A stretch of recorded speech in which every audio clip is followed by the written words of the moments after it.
नमस्कार. जय जय रामकृष्ण हरी. व्यक्ती आणि मुलाखती ह्या माझ्या यूट्यूब चॅनेलवर मी आपले मनपूर्वक स्वागत करते. मित्रांनो, आज आपल्या भेटीला येत आहेत असे एक व्यक्तिमत्व ज्यांनी आपल्या ओजस्वी वाणीतून, अभ्यासपूर्ण निरूपणातून आणि समाज प्रबोधनाच्या कार्यातून हजारो नव्हे तर लाखो श्रोत्यांच्या मनावर अधिराज्य गाजवले आहे. कीर्तन ही केवळ एक कला नाही, तर ती भक्ती, ज्ञान, संस्कार आणि समाज जागृती यांचा सुंदर संगम आहे. आणि ह्याच परंपरेचा अत्यंत प्रभावीपणे वारसा पुढे नेणारे आपल्या आजच्या मंचावर पाहुणे म्हणजेच राष्ट्रीय कीर्तनकार आदरणीय ह.ब.प. श्री आफळे बुवा. बुवा, मी व्यक्ती आणि मुलाखती या माझ्या युट्यूब चॅनलवर तुमचे खूप खूप स्वागत करते. नमस्कार. नमस्कार. मित्रांनो, भारतीय संस्कृतीमध्ये गुरु शिष्य परंपरा ही आपल्या अध्यात्माची, संस्कारांची आणि ज्ञान परंपरेची भक्कम पायाभरणी आहे.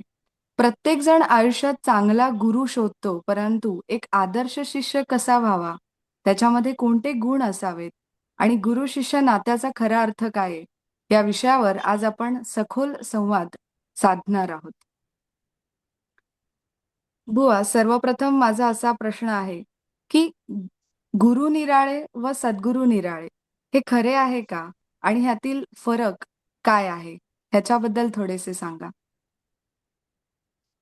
समर्थ रामदास स्वामींनी आपल्या दासबोध या ग्रंथामध्ये 5वा दशक हा अख्खा जवळजवळ यासाठीच खर्च केलेला आहे.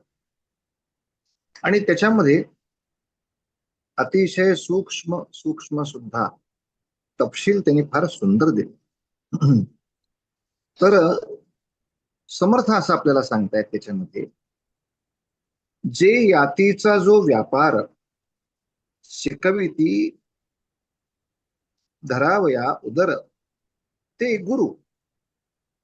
म्हणजे साधारण पोट भरण्याची विद्या जे जे देतात, हो, की त्याचा माझा व्यापार काय, मला कुठली शाखा मी ज्ञानाची निवडलेली असेल, त्या सगळ्यांना गुरु असं म्हणायला हरकत नाही. परंतु ते सद्गुरु नव्हे. या व्यापार ज्ञानाच्या बरोबरीनं समर्थ असं म्हणतात की गायत्री मंत्राचा उच्चारो सांगे तो कुलगुरु. म्हणजे आपल्याकडे उपनयन संस्कार हा सर्वांच्यासाठीच होता पूर्वी, की विद्या ग्रहण करायला सुरुवात करायची तर उपनयन संस्कार करायचा. तर अशा संस्काराच्या आधी त्याला गायत्री मंत्राचा उपदेश केला जायचा.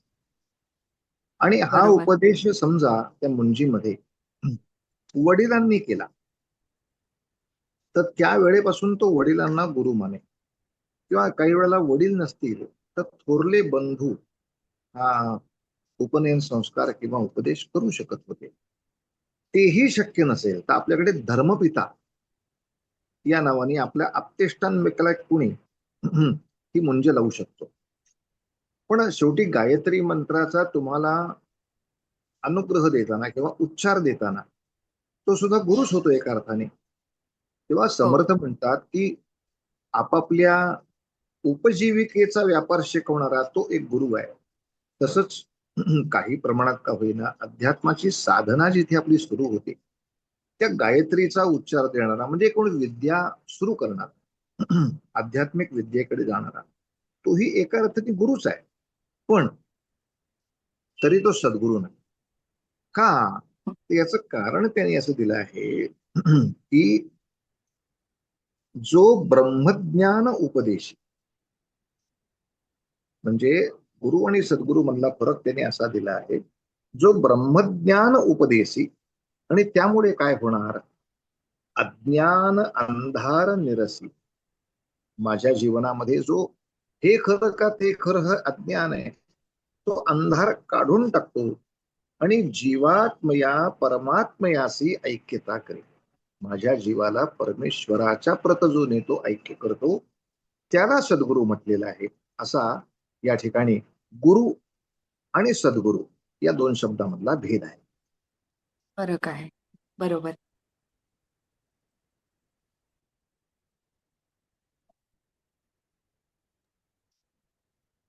परंपरेचे गुरु प्राप्त झाल्यावर शिष्यत्व सांभाळणे हे किती कठीण आहे व त्यासाठी काय काळजी घ्यावी लागते?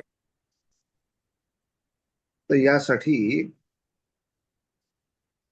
शिष्य लक्षण हा एक समाज फार सुंदर आहे. आणि त्या शिष्याला एक सुंदर उपमा दिली आहे की सद्गुरूंनी केलेला उपदेश हे उत्तम बीज जरी असलं तरी ते योग्य जमिनीमध्ये पडलं तरच ते योग्य पद्धतीनं वाढणार आहे. हो. आणि त्यामुळे तिथे त्यांनी असं म्हटलंय की उत्तम भूमी शोधिली शुद्ध तेथे बीज रोविले आणि मग त्याला योग्य ती फळं येऊ शकतात. आणि यासाठी शिष्यत्वाची जी लक्षणं त्यामध्ये त्यांनी दिलेली आहेत, यामध्ये मुख्य सत्शिष्याचे लक्षण सद्गुरु वचनी विश्वास पूर्ण अनन्य भावे शरण या नाव सत्शिष्य. की सद्गुरूंनी एकदा तो आता उपदेश केला की त्या वचनावर पूर्ण विश्वास. हो. म्हणजे यासाठी आपल्याला एखादा दृष्टांत जर पाहायचा असेल तर आपल्याला रामायणामधली शबरी आठवावी लागेल. आपण कल्पना करा, दक्षिण भारतामध्ये जे भिल्ल असतात त्या भिल्लांना शबर असं म्हणतात. बरोबर. त्यातल्या एका भिल्ल राजाची ही मुलगी आहे आणि ती लहान असताना एकदा घराबाहेर आली आणि तिच्या घराभोवती खूप अशी मेंढर कोकर होती. ती खेळत होती. तेव्हा आई म्हणली, खेळ खेळ, आता खेळ, काय खेळायचं ते, उद्या काही हे नसणार आहे. काय होणार आहे उद्या? अगं म्हणले, उद्या तुझं लग्न आहे तेव्हा ही कापायचीच सगळी, लोकांना मेजवानी द्यायची. तिला दुःख वाटलं की आपल्या सुखासाठी ते नको व्हायला, म्हणून तिनं ती सगळी कोकरं सोडून दिली आणि स्वतः पळूनच गेली. माझं लग्नच नव्हतं. आणि हो. मग ती मंग ऋषींच्या आश्रमात राहिलेली आहे. तिनं त्यांना मनोमन सद्गुरू मानलं आणि तिची ती त्या आश्रमातली सेवा पाहून त्या ऋषींनी असं सांगितलं की काही काळातच परब्रह्म परमात्मा मानव देह धारण करून या सृष्टीवर अवतार घेणार आहेत. ते तुला दर्शन दिल्याशिवाय अवतार समाप्ती करणार नाही. तुला दर्शन द्यायला काही करून ती येतीलच, असं त्यांनी सांगितलं. म्हणजे लक्षात घ्या, गुरूंनी हे शबरीला सांगितलं रामांच्या जन्मापूर्वी 30 वर्ष. नंतर पूर्वीच्या ऋषींना आश्रमाच्या स्थिती बदलाव्या लागायच्या, त्यामुळे त्यांनी तो हो. आश्रम शबरीच्या नावे करून टाकला आणि ते दुसरीकडे गेले. पण सद्गुरु वचनी विश्वास म्हणजे किती विश्वास. त्याचे हे म्हणजे उत्तम आपण एखाद्या उदाहरण. वेळेला 10 वर्ष वाट बघून म्हणतो, काय ते गुरुने सांगितलंय देव जाणे, काय अजून काही होत नाही, म्हणजे बहुतेक नाहीच, मला काहीतरी समजूत घालण्यासाठी गुरुनी सांगितलं असावं असं वाटतं. हो. पण आधीची 30 वर्ष आणि नंतरची 40 वर्ष, म्हणजे रामांना ती जेव्हा भेटली तेव्हा ती 90ची होती.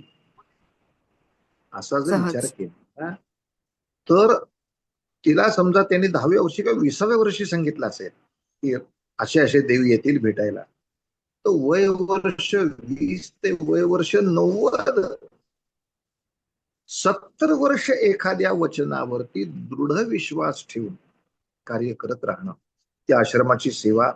कारण कोणत्या दिवशी येतील असं गुरुनी सांगितलं नव्हतं. बरोबर. त्यामुळे ते बोरं तोडून आणणं किंवा चौरंग मांडणं, स्वागताची सिद्धता करणं हा एका दिवसाचा विषय नाहीये बरं. हे ती रोज करत हो. होती. पण 10 वर्ष केलं, 20 वर्ष केलं, 30 वर्ष केलं, कोणीच येत नाही, काय परमात्मा येणार म्हणले होते. म्हणून गुरुवर अविश्वास दाखवून ते सोडून देणं काम हे शबरीनं केलं नाही. आणि त्यामुळे रामचंद्रांची भेट झाल्यानंतरची जी कथा आहे की तिनं स्वतःच्या शरीरातला अग्नी स्वतः प्रज्वलित केला आणि त्याच्यात स्वतःची आहुती दिली. ही अवस्था भल्या भल्या योग्यांना साधत नाही. ती त्या शबरीला साधून गेली. त्याचं कारण तिला फार काही मोठं मंत्रतंत्र येत होतं अशातली नाही. तिची सगळ्यात मोठी तपश्चर्या, सगळ्यात मोठा पॉवर बिंदू काय आहे? सद्गुरु वचनी विश्वास आणि हो. त्याच्यामुळे अनन्य भावे शरण. तो सच्शिष्य. अशा रीतीनं सद्गुरूंच्या वचनावर इतका निरंतर विश्वास ठेवून गुरुनी सांगितल्याप्रमाणे आचरण ठेवणं, हे खऱ्या अर्थाने शिष्यत्व टिकवणं शिष्यत्वाचं खरं लक्षण आहे. खूपच सुंदर. तुम्ही खूप छान सांगितलं समजावून. अनन्य शरण शिष्यांमुळेच गुरूंचे महत्व वाढते, याबद्दल तुमचे काय विचार आहेत? निश्चितपणे. कारण कसं आहे, आपण व्यवहार सुद्धा पाहतो ना. व्यवहारामध्ये काय कॉमर्सचा क्लास असेल, तर या क्लासमध्ये शिकत असलेला एखादा विद्यार्थी जर क्लास लावूनही नापास झाला, तर शिक्षक त्याला सांगतात तू पुढल्या वर्षी यायला हरकत नाही, पण तू माझ्या क्लासला हो. येत होता हे कोणाला सांगू नको, पण तो नापास झालाय. आणि जो विद्यार्थी पहिल्या क्रमांकाने पास होईल त्याला म्हणतात गुरुजी तू मला एक वेळ पेढी देऊ नको, प्रत्येकाला माझ्या वतीनं पेढा दे आणि त्याला सांग तू माझ्याकडे शिकून होतास. कारण एखाद्या विषयातली गती ही मिळवण्यासाठी तुम्ही अनन्य पद्धतीनं त्या गुरुला शरण जाणं हे तितकंच महत्वाचं आहे. तिथे विचाराचे फाटे नाही काढायचे. म्हणजे आज आपल्याला बरोबर. जनार्दन स्वामींचं नाव जे माहिती आहे ते हं. एकनाथांमुळे माहिती आहे. हो. नुसतं जनार्दन स्वामी म्हटलं तर पटकन काही वेळेला लक्षात येत नाही कोण जनार्दन स्वामी होते. पण एकनाथ महाराज हो. जेव्हा त्यांच्याकडे शिकण्यासाठी आले, आश्रयाला आले, आणि आश्चर्याची गोष्ट पहा, एकनाथांनी प्रश्न काय विचारला होता की मी कोण कोठील कुठे मज लागी जाणे, का हे जगात घडले मज लागी येणे, याचा विचार करता श्रमलो मी वाया, सांगून हे सुखी करा मज स्वामी राया. तुम्ही नक्की कोण आहे, मी कुठून आलो, मला कुठे जायचंय, हा ब्रह्मैक्य विचार त्याच्यात विषय होता. पण असं असताना गुरुनी त्यांना पहिली 3 कामं सांगितली. ती 3 कामं अशी: रोजच्या पूजेसाठी चंदन उगाळून ठेवणे, हो. फुलं काढून ठेवणे. दुसरं काम त्यांना असं सांगितलं की गडावरती भाजीपाला येतो त्याचा हिशोब चोख ठेवणे, म्हणजे इकॉनॉमिक्सची कामं सांगितली. तो हिशोब चोख ठेवणे. गबाळा शिष्य मला आवडत नाही, की व्यवहार कळत नाही, काही कळत नाही, कोणी फसवतोय. हा, चोख माणूस पाहिजे. अशा वेळेला आपण आपले तर्क नाही काढायचे, काय गुरुंना कळतंय का नाही, मला अध्यात्म विद्या पाहिजे आणि ते मला हिशोब कशा लिहायला सांगतायत. हं. अनन्य, आता दुसरा विचार करायचा नाही. आणि तिसरी महत्वाची गोष्ट गुरुजींनी सांगितली ते म्हणजे युद्ध विद्या शिकली पाहिजे. म्हणजे अनेक लोकांना दुर्दैवाने आज हे माहित नाही की एकनाथ अप्रतिम युद्ध करायचे. म्हणजे सकल संत गाथेमध्ये याचा उल्लेख आहे की त्यांनी हं. तलवारबाजी शिकलीये, घोडेस्वारी शिकलीये, द्वंद्वयुद्ध शिकलाय, समूह युद्ध शिकलाय. आणि नुसतं शिकलंय नव्हे, एके प्रसंगी त्यांनी त्याचा वापर केलाय. दौलताबाद वरती जेव्हा परकीय आक्रमण आलं तेव्हा आपल्या किल्ल्याचं रक्षण करण्याकरता आपल्या गुरूंचंच चिलखत एकनाथांनी घातलं आणि त्यांचं शिरस्त्राण घातलं. कारण शिरस्त्राण चिलखत नीट घातलं आतली व्यक्ती पटकन ओळखता येत नाही. पण होय. एकनाथाने लढा म्हणून सांगितलं तर कोण लढणार आहे. पण जनार्दन स्वामी हे किल्लेदार होते, अधिकारी होते. ते शिरस्त्राण घालून आले म्हणजे जनार्दन स्वामी झालेत. तर त्याने सांगितल्याप्रमाणे मग ते युद्ध झालं. म्हणजे एकनाथ महाराज जे आयुष्यभर नंतर शांतीब्रह्म राहिले याच खरी ताकद इथे आहे. म्हणजे त्यांना युद्ध करता येतं तरी ते शांत आहेत, म्हणून खऱ्या अर्थाने शांत आहेत. आपली शांती कशी असते, आपल्याला दुसरं काही करताच येत नाही म्हणून आपण शांत राहतो. त्यामुळं आपल्या शांतीला काही किंमत नाहीये, नाथांच्या शांतीला किंमत आहे. याचं कारण ते अशांत झाले तर काय करू शकतात ते त्यांनी सिद्ध केलंय. 5,000 सैनिक त्यांनी ठोकून काढलेत, मग ते शांत आहे. तर ह्या एकनाथांनी, आता असं जर कोणी एखाद्याला सांगितलं की मी तुमच्याकडे आत्मज्ञान घ्यायला आलोय आणि तुम्ही म्हटलं मला जोर करा, बैठक मारा, तलवार शिका, घोड्यावर बसायला शिका, तर माणूस म्हणाल काय पागल आहे का, हा काय गुरु आहे का काय आहे. असं काही न करता अशा रीतीनं गुरुवचनाला मान देणारे अनन्य शिष्य त्या त्या गुरूंना लाभले, आज त्या गुरूंचं नाव आहे हे नक्कीच आहे. तेव्हा गुरुचंही हे भाग्य असतं की असे चांगले शिष्य त्याला लाभावेत, आणि शिष्याचंही भाग्य असतं की त्याला इतके चांगले गुरु लाभावेत. पण हा. समर्थक गुरूंबद्दल म्हणताना सुद्धा असं म्हणतात की जे करामती दाखवती चेटके करती ते गुरु नव्हे, सद्गुरु नव्हे.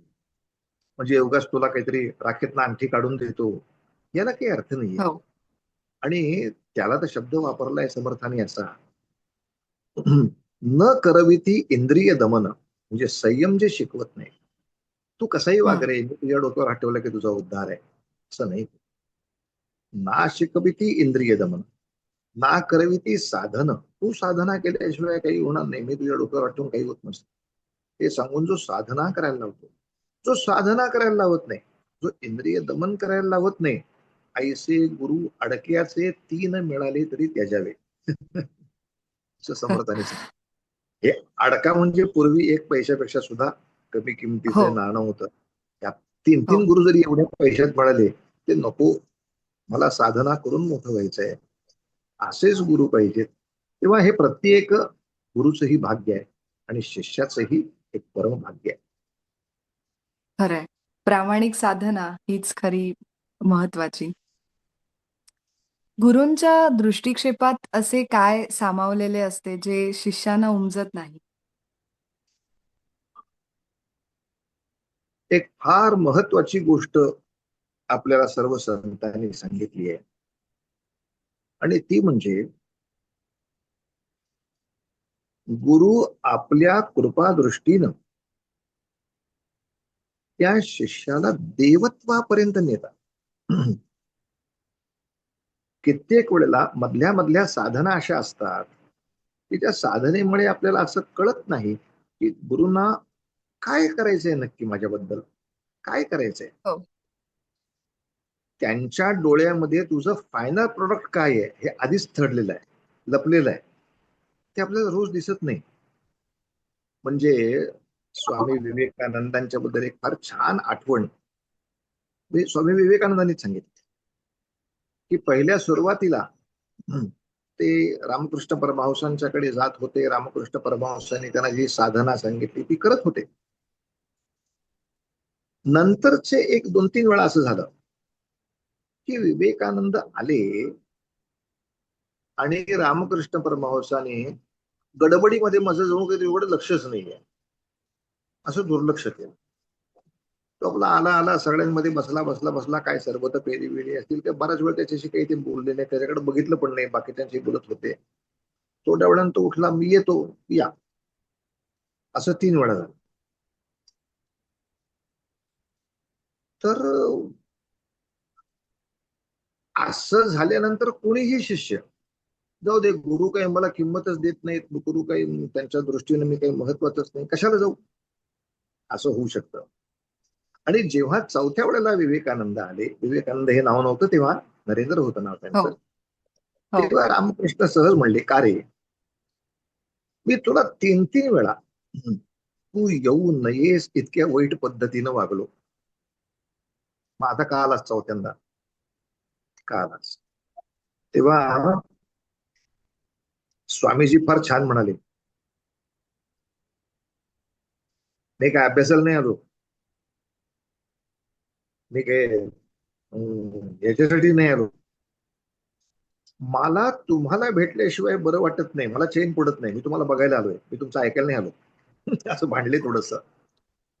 आणि तेव्हा रामकृष्ण परमहंसाने त्यांना दृढ आलेखन दिलं, अरे वेड्या, हेच तुम्हाला बघायचं होतं की इथं येणारा माणूस हा अर्थार्थी आहे त्या खऱ्या अर्थाने विद्यार्थी आहे.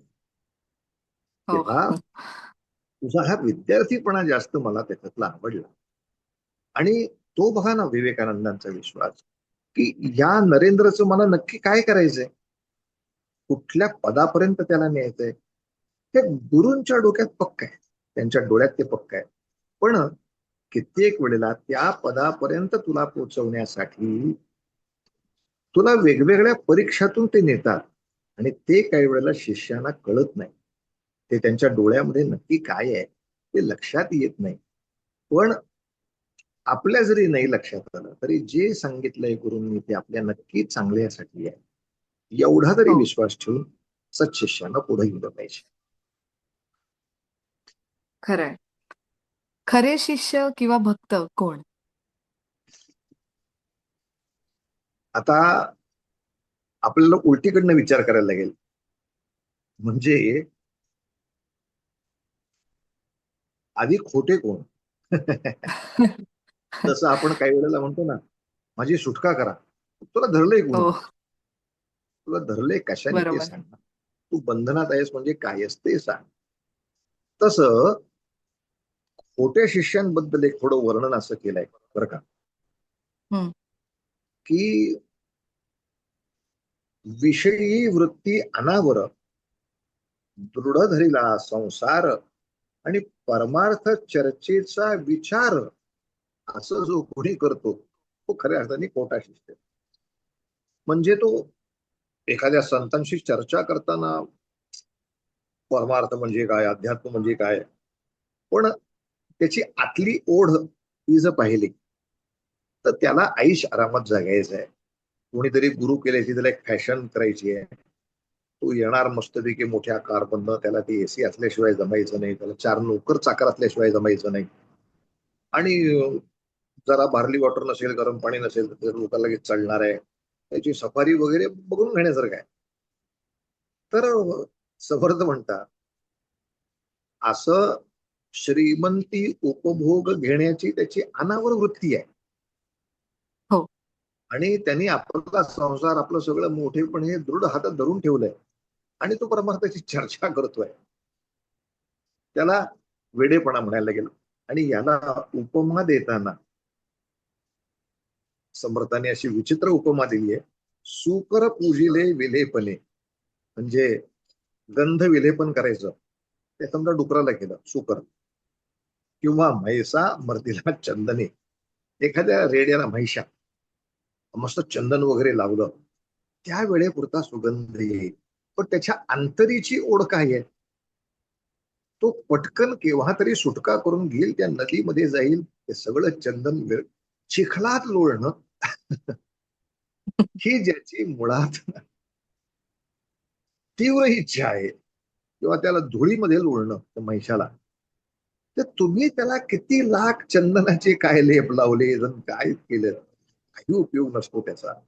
तेव्हा मनामध्ये माझ्या मोठेपणाच्या, उपभोगाच्या, अहंकाराच्या कल्पनाच जास्त असतील आणि ते संतांच्या समोर जाऊन काहीतरी बोलत असेल तर तो वेडेपणा ठरतो. अक्कलकोट स्वामींच्या हो. चरित्रामध्ये ही कथा आहे बरं का, हं, की अक्कलकोट स्वामींच्या दर्शनाला एक संस्थानिक आले. आणि कसे आले? हं. अगदी पालखीत बसून, हत्ती वगैरे घेऊन, सगळ्या लोकांना घेऊन आले आणि नमस्कार केला. अशा वेळेला वर्णन असं आहे, स्वामीजीने ताडकन त्याच्या मस्तकावरच्या त्या मुकुटाला लाथ मारली. ते जे काही शिरोभूषण होतं, फेटा होता, आता दूर हो. फेकला गेला. आणि स्वामी म्हणाले, हे वैभव आम्हास दाखवण्यासाठी येता काय? हे असले तुमचे सारखे बुद्धिबळातले राजे आम्ही दिवसातून 10 उभे करतो, 10 आडवे करतो, कोणाला दाखवता हे वैभव? अर्थात ते संस्थानिकही मनाने मोठे होते, त्यांना आपली होय. चूक कळली. तेव्हा त्याने हा सगळा आपला बडेजाव बाजूला ठेवला आणि मग परत दर्शनाला गेले. हे असं नव्हे. पण आता आपल्याला कळलं की खोटा शिष्य म्हणजे काय हे लक्षात आल्यानंतर आता खरा शिष्य म्हणजे काय. तर हो. जो त्रिविध तापे पोळला तो खऱ्या अर्थाने अधिकारी झाला या शिष्य होण्याचा. हा मुळात मुख्य विद्या लक्षात घेतला की जो त्रिविध तापे पोळला, आपण एखाद्या भांड्याला हात लावल्यानंतर हात पोळतो ना, आता ते हो. भांड कितीही आकर्षक असलं तरी तुम्ही त्याला परत हात लावायला जाणार नाही. असा नाही. ज्याच्या खऱ्या अर्थाने त्याला पोळला, अनुताप झाला, तो खरा याच्यानंतर सद्गुरूंचा अनुग्रह किंवा सद्गुरूंची कृपा प्राप्त करण्याला योग्य शिष्य आहे. खरंय. खरंच. अतिपक्व चित्ताने व श्रद्धेने सेवा करून गुरूंकडून अनुग्रह कसा प्राप्त करावा? आणि यासाठी आपल्याकडे विद्या मिळवण्याचे हे 3 प्रकार सांगितले, की हो. एक सेवेतून विद्या मिळवावी, नाहीतर चर्चेतून विद्या मिळवावी, नाही तर मग कृपेतून विद्या प्राप्त करावी. यापैकी शिष्याचा मार्ग जो आहे तो पहिल्या दोन प्रकारामध्ये येतो खऱ्या अर्थाने, की तो सेवाही करतो आणि चर्चाही करतो. म्हणजे आपण समर्थ रामदास स्वामी आणि कल्याण स्वामी यांचा जर विचार केला तर कल्याण स्वामींनी एकनिष्ठपणे समर्थांची नितांत सेवा केली आहे यात संशयच नाही. पण दासबोध लेखन करताना किंवा पुढच्या अनेक ग्रंथांचं निर्माण करताना त्यांनी त्यांच्याशी संवाद पण केलाय, की स्वामी हे हो. माझ्या बुद्धीला माझ्या तर्काला पटत नाहीये, हे कसं काय बरोबर आहे तुम्ही मला समजावून सांगा. म्हणजे वेळ प्रसंगी आपला मतभेद सुद्धा एका विशिष्ट नम्र पद्धतीनं गुरुंना पोहोचवणं असंही कार्य हो. ह्या सगळ्या शिष्यांनी केलंय. म्हणजे सेवा करणं या शब्दाचा असा अर्थ नव्हे की सतत गुरु म्हणतील त्याला होला हो म्हणायचं आणि गुरु म्हणतील त्या होला, तसं नाही केलेलं यांनी. बऱ्याच ठिकाणी प्रतिवाद केले की तुम्ही जो मला हा सिद्धांत सांगताय तो मला इतका काही ठीक वाटत नाही, तर हा ठीकच आहे ना, हे मला तुम्ही नीट समजावून सांगा.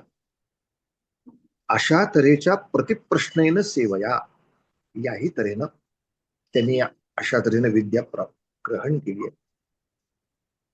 तर पण त्या गुरुसेवेपूर्वी आपल्या सर्व संतांनी असं सांगितलंय की आधी मुळात गुरु ओळखता आला पाहिजे.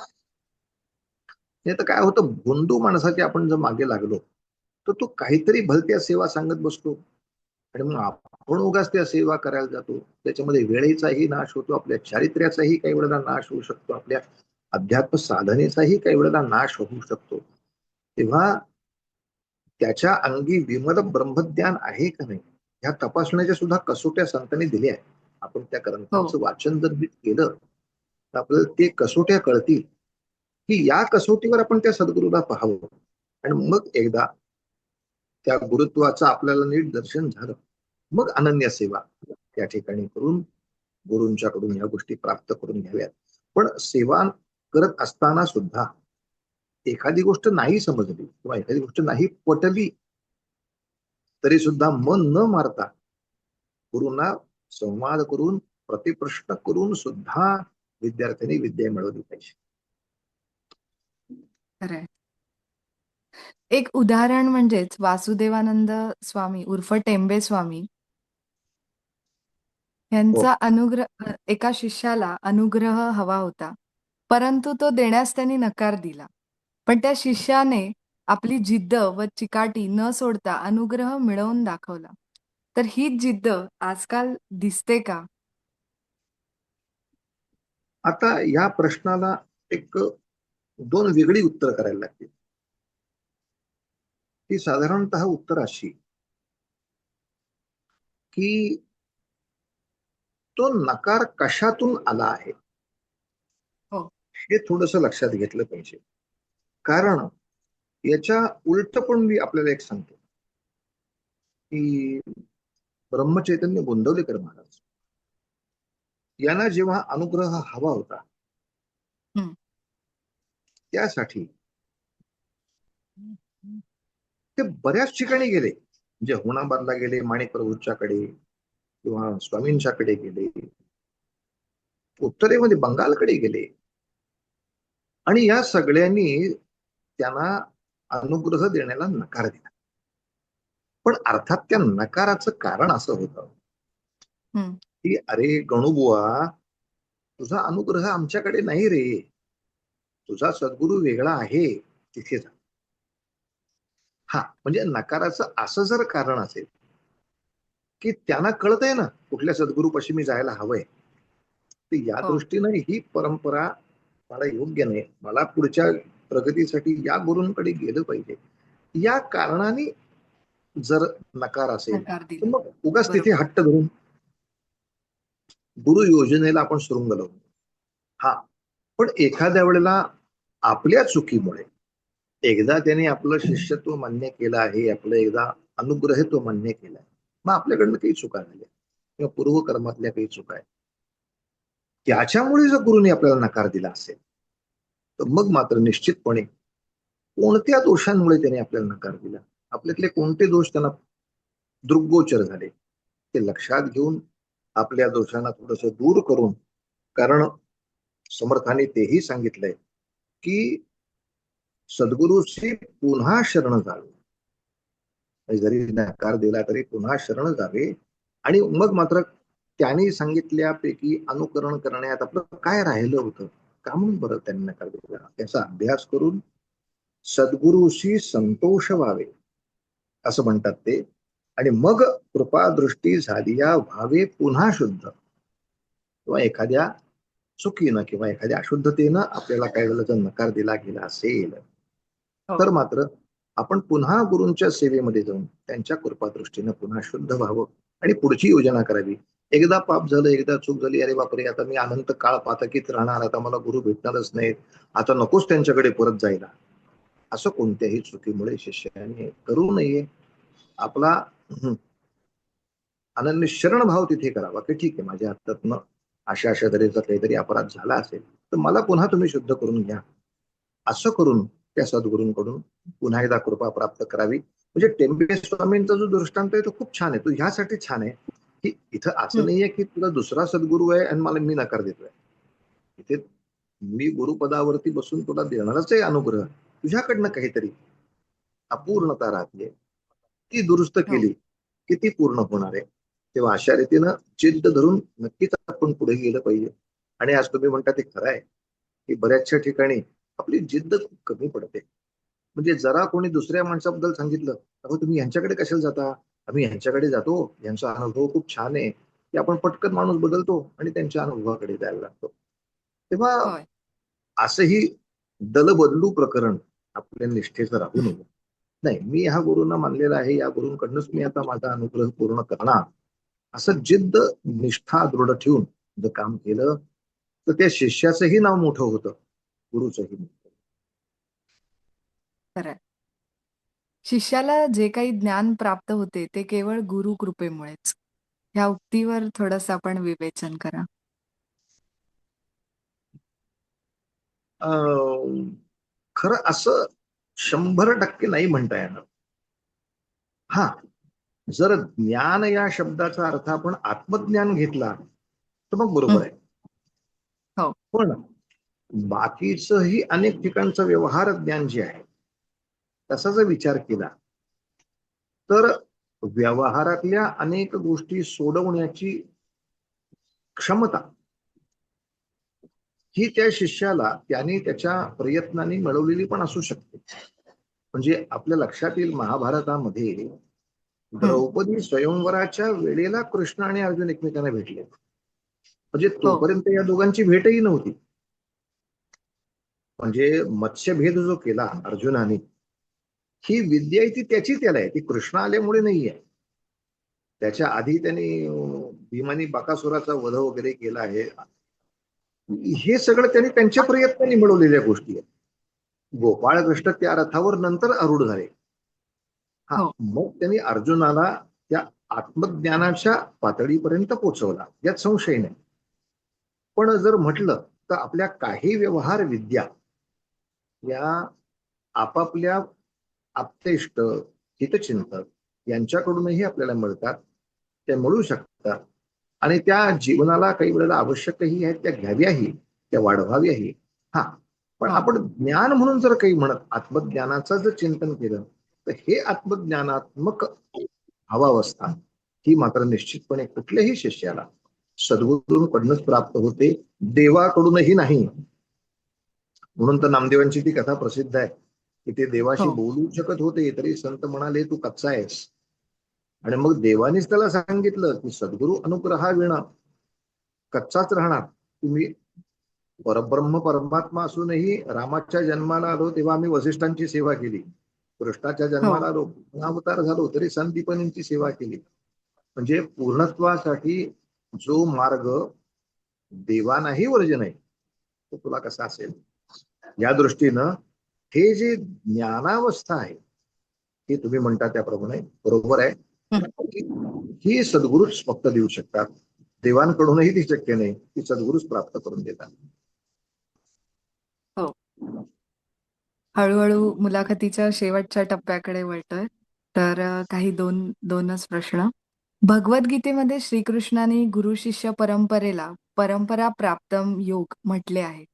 याबद्दल थोडंसं आम्हाला सांगाल का? मुळात गीतेमध्ये योग हा शब्द अनेक अर्थाने आलाय. हो. म्हणजे आपण योगासन करणं या एका चौकटीला केवळ योग म्हणतो. पण तिथे म्हणजे दोन गोष्टी एकमेकाला जुळणं याला पण योग असा शब्द त्यांनी वापरला. हं. की तुमची आमची भेट व्हावी हा योग पाहिजे. योगयुक्त पद्धतीनं हा विषय मांडलेला आहे. तेव्हा त्याचं चिंतन करताना आपल्याकडे अनादी काळापासून म्हणजे वैदिक काळापासून ऋषींनी शिष्यानं तयार करावं आणि आपणासारखे करतील आपल्याप्रमाणे त्यांना करावं, त्यांनी अनेक शिष्यांना घडवावं, ही एक मोठी परंपराच आहे. तेव्हा तिथं सांगताना अर्जुना या परंपरेला आपणही जोडले गेलो, असा हा परंपरेशी आपला योग आहे. आणि दुसरं या हं. परंपरेप्रमाणे जावं असं एक सच्शिष्य व्हावं असं तुलाही वाटलं, हाही एक योगच आहे. कारण एखादा गुरु जरी द्यायला तयार असला तरी तो शिष्य व्हायला माणूस तयार नसतो. त्यामुळे खरंय. हा मोठा योग. आणि आपल्याला सगळ्यांना निश्चितपणे अभिमानाने असं म्हणता येईल की असं वैदिक कालखंडापासून आतापर्यंत ही जी गुरु शिष्य परंपरा आहे, या परंपरेशी आपणही वेगवेगळ्या मार्गांनी का होईना जोडले गेलो, हाही तसं म्हणाल तर हा परंपरा योगच आहे. त्या परंपरेशी आपण जोडले जाणं हा सुद्धा परंपरा योग आहे. अशा रीतीनं इथे योग या शब्दाचा अर्थ त्याच्याशी जोडलं जाणं, त्याच्याशी आपण मिसळणं या अर्थाचा घ्यायला लागतो. आणि ह्या परंपरेचा आपण पाईक झालो याच्याबद्दलचा आनंद या ठिकाणी व्यक्त झाला. हो. शेवटचा प्रश्न म्हणजे आजच्या तरुण पिढीसाठी योग्य दिशा, संस्कार आणि अध्यात्माचा मार्ग जे शोधत आहेत किंवा आदर्श शिष्य होण्यासाठी काही प्रयत्न करतात, तर त्यांच्यासाठी काही सल्ला? तर यांच्यासाठी स्वामी विवेकानंदांचं चरित्र हे त्यांनी निश्चित वाचनामध्ये घ्यावं. आणि त्याचबरोबर ही बाकी सुद्धा जी संत चरित्र आहे, ज्ञानोबांचं आहे, नामदेवांचं आहे, नाथांचं आहे, तुकोबांचं आहे, समर्थांचं आहे, याही चरित्राला सम्यक पद्धतीनं जाणकारांकडून समजून घ्यावं. आणि या चरित्रामधली अनेक जागा अशा आहेत की ज्या ठिकाणी आपले संभ्रम निर्माण होतात, किंवा हे हो. संभ्रम दूर करून आपल्याला निश्चितपणे तिथे पुढे जायचं असेल तर या चरित्रांचा एक सम्यक अभ्यास करावा, या ग्रंथांचं थोडस वाचन करावं. आणि निश्चितपणे या ग्रंथामध्ये ज्या कसोटी सांगितल्या त्या कसोटीला पारखून गुरु करावा. जर आत्ता व्यवहारात गुरु नाही म्हणाल तर तो विषय सोडून द्यावा. आहेत याच संतांना गुरुस्थानी मानावं आणि त्यांचा उपदेश घेऊन सुद्धा आपण जर वाटचाल केली तरी सुद्धा आपल्या जीवनाचं कल्याण, आपल्या जीवनाचा उद्धार आहे. त्यामुळे कुठेही न भरकटता संत चरित्रांना समजून घेणं आणि विवेकानंदांच्या चरित्राचं वाचन आणि पुढे अभ्यास करणं, या दोन गोष्टींनी मला असं वाटतं की या तरुण पिढीला उत्तम तऱ्हेनं ते देशही छान सांभाळतील, ते समाजही छान सांभाळतील, ते कुटुंबही छान सांभाळतील आणि त्याचबरोबर आपली आध्यात्मिक वाटचालही तितकीच सुंदर सांभाळतील. खरंय. खूप सुंदर. आजचा संवाद अत्यंत प्रेरणादायी आणि खूप खूप काही शिकायला मिळालं ह्याच्यामध्ये. आपण गुरु शिष्य परंपरेचा खरा अर्थ, आदर्श शिष्याचे गुण आणि जीवनातील गुरूंचे महत्त्व अतिशय सुंदर आणि सोप्या शब्दात आम्हाला उलगडून सांगितलेत. त्याबद्दल आपले खूप खूप आभार. व्यक्ती आणि मुलाखती या मंचावर आपण वेळात वेळ काढून आलात आणि ही मुलाखत दिलीत. त्याबद्दल मी तुमचे खूप खूप आभार मानते. तर प्रेक्षक हो, आपल्याला हा संवाद आवडला असेल तर आम्हाला कमेंट करून नक्की सांगा. व्हिडिओ आवडली असेल तर नक्की लाईक, शेअर आणि सबस्क्राईब करा व्यक्ती आणि मुलाखती ह्या यूट्यूब चॅनलला. खूप खूप धन्यवाद. धन्यवाद.